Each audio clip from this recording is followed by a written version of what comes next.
Okay, this workout is going to be my workout in the park video. I need to clarify some stuff I said on some other videos about static holds and Bruce Lee. When I start working out, my blood all goes to my body, not my brain. So before I do that, before I do my workout for the day, I want to kind of clarify some stuff. So when I said that the secret to Bruce Lee was his speed, and then I talked about how he used static holds or isometrics, or specifically overcoming isometrics, to increase his power and his speed. His major speed wasn't continuing speed, it was speed off of the mark. So when his closing distance was, his initial move was what set him apart from everybody else. Once you're moving, there's only so much nerve energy. Most of your nerve induction travels 119, like your nerves, like if you feel pain, it travels 119 miles a second. There's only so much. Now, if there's a curve about people. Imagine a bell curve. So this is the curve of muscle recruitment fibers. So there's a bell curve where everybody stands in. You have somebody that has ALS or something, they're down here, they can only recruit like 5% of their muscle fibers at one time. I'm way over on this side. I'm a 60%er. If you're a high level guy, you can get it to 50. I think Bruce Lee was probably only about a 45 on that bell curve. I don't even think he was average. But because he kept his weight down, remember Bruce Lee, when you see him and all that and all those things, he was only 5'5", and he weighed like 137 pounds. So he kept his power up, but his weight down. Hence, when he made improvements in strength, it gave him that initial mark. And if you ever watch him doing his stance when he's going off, he's dropping. The initial speed is where he's getting it at, plus the drop. A lot of people don't know this, but one of Bruce Lee's legs was 2 inches shorter than the other. And if you ever watch him, he's always standing like this, like he's relaxed. It's because one of the legs was shorter than the other, but he used that to his advantage because there was also a natural drop. Put your, take a walk around your house with a cowboy boot on, and then take it off, or something with the heel on, and you'll notice you'll get an impetus as you go over. So that's one of the things I wanted to clear up. I got some questions about that. So when I say overcoming static holds, so you want to do as many in the chain as you could. Like if you were doing a static push, you would breathe in and breathe out for 10 seconds, pushing as hard as you could. And the best way to do that, rest a little while, get your breath back. Do that again. Notice how I've lengthened the chain. First it was here, then it was here. You squeeze as much as you can, take a rest, and then you do it almost locked out. That's how you do the static holds. And if you just do a search for Bruce Lee, you'll find him with a chain with a barbell, and he's just pulling it up, and there's no way he can lift it up because it's a steel chain with a steel barbell attached to the floor. And you see him doing that. Well, a lot of times he would go to the power rack, and he would have the dumbbell, or excuse me, the barbell, and he would be holding it up against the barbell where it couldn't go up. And so that chain, sometimes he had access to the thing on the chain, sometimes he had access to a power rack where he could put the pins in different settings. So you could take this to even a different height. So I do a lot of workouts with drumsticks. I'll show you later how I practice on hitting people. But so you get a different, we're going to even take it to a different plane than he did, because almost all his stuff was in this plane. We're going to do it. You go to the park, you've got all kinds of weird surfaces here. So you could do what he's doing but you could do it at an angle to get even a difference. So you breathe, remember to breathe when you're doing it, and you just tense for all you're worth. And then do the same thing. Now we've dropped the angle, you've moved further down this arm, now you do the same thing for like 10 seconds. Now you do it the opposite way. You move up here. So not only are you doing it, there's really no pictures of him doing it off at a weird angle like that. So take it to the next level. So this is one of the things you can do on your workout. Now, another couple of questions I got was about the 4-directional throw, the cardinal throw in Aikido.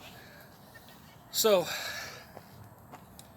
there's a couple of basic stances, and it isn't just endemic to Aikido. Remember, Aikido is basically a mixture of 3 things. It's a mixture of Bagua Chong and Ryari-Ryu Jiu-Jitsu, which is what he initially trained in, and then sword. Like he always had, the application was open hand and sword, so your knife edge, he was really big into sword culture. So the whole point is bringing something down and using basic swordsmanship to seize the center. So I'm going to go over the 4-directional throw a little bit more in depth. So you would stand in an L stance, making this foot out and this foot that way. So these are where your feet are standing. Now you wait for the person to move, and you get the preferred member. Now you can take it from either side. Like I said, it's called the 4-direction because you can take it from any angle and go any angle with it. We're going to go the simplest and the easiest. So this is the wrist. The person extends to you. You may want to reach around and just take that first step. Go back into the opposite L. Pull forward. Remember, he's already got a little bit of forward momentum, and now you've pulled, and his center of gravity has gone towards you. You've pulled him 2 inches more. You've brought him near your center of gravity now, but he's over here. Then you drop down on the preferred arm that comes out. So you pull in and then down. Pull in and then down. Remember, you always have weapons around you. The ground is a weapon. A wall is a weapon. Any surface is a weapon. There's always the ground around you, unless you're fighting on the other side of a plane in the air, which I can't imagine how any of y'all are doing that. But so anyway, the preferred arm, the guy's trying to seize you. You grab it, pull it towards you. You just need a few inches, and it pulls it over. Like I said, that's the cardinal throw in Aikido. A lot of techniques in Aikido do not work. They're too wishy-washy, but that one does. Okay. I said the wrong kind of, the 3 things that make up Aikido are Bagua Chong, which he learned in China, Ryari-Ryu Jiu-Jitsu, which is all the basic moves into it. The application he used is Bagua Chong and swordmanship. So I cleared that up. I think I said the wrong kind of. Anyway, he learned Ryari-Ryu. He went to China. He learned Bagua Chong, which is a very circular art. And if you see, everything in Aikido is off on a circle. All your joints are on a circle. That's why there's good applications in Bagua for movements and leverage.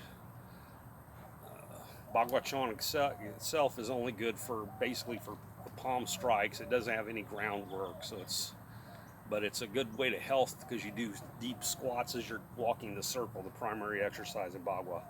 So anyway, back to the 4-directional throw. So you get the person to, Aikido is all timing.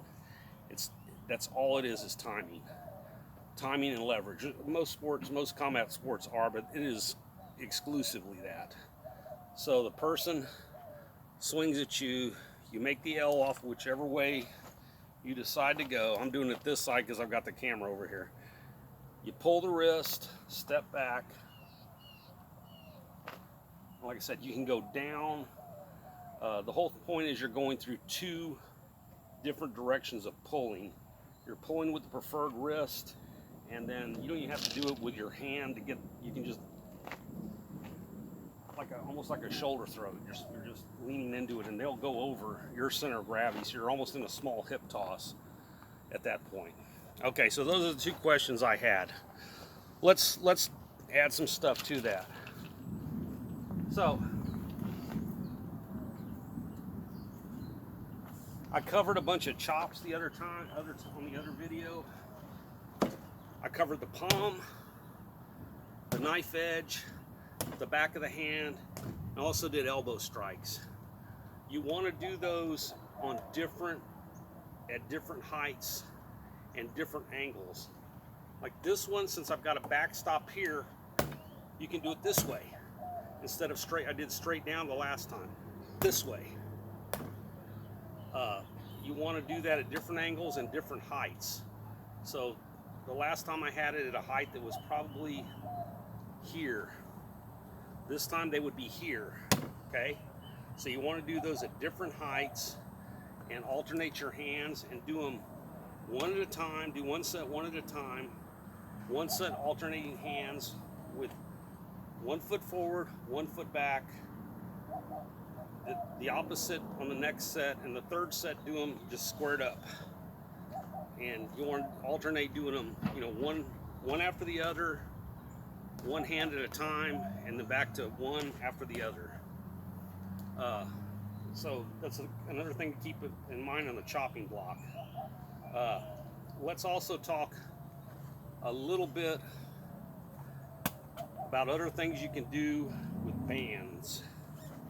So a band has different pull than even a cable or weights. All the good stuff on a band is at the end. So as the band reaches maximum height, it also has maximum tension. A cable's you're actually gonna get even a little bit of momentum with a cable, not much as compared to a dumbbell or a barbell. But once you get going, it doesn't increase to overcome the inertia. Okay, so a band, the further out you go, the more it costs energy to maintain the contraction. So get bands. These don't cost hardly anything. You can get them at Walmart right now. I've got virtually all the ones I got here to work out. And then pick a weird surface. This is a perfect weird surface. You can do it different ways. You can do different things.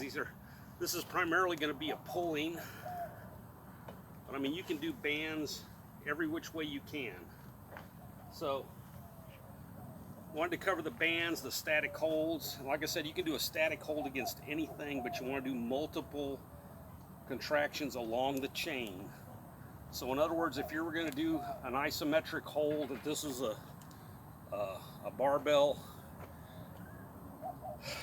you could put it in the pins in the power rack and just hold it for all it's worth, because the pins would be here and you couldn't, there's no way you could lift it over the pins. So you just contract against this for all you're worth. Then do that for 10 seconds, breathing all the time. Then switch with the back leg, switch your back leg. Then put the pins up another couple of inches. Do it again. So you're getting the isometric and the overcoming isometric on all your movements.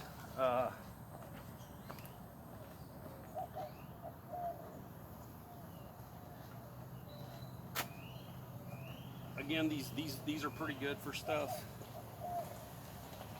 but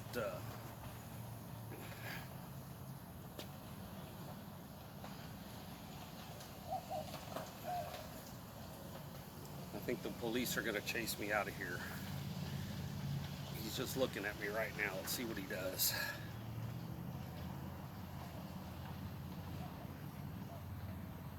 He hadn't stopped yet, so I guess I'm okay. I'm not supposed to be here in the playground. I think he'll let me go. Okay, so I'm out for the day. I better go before he arrests me. Bye.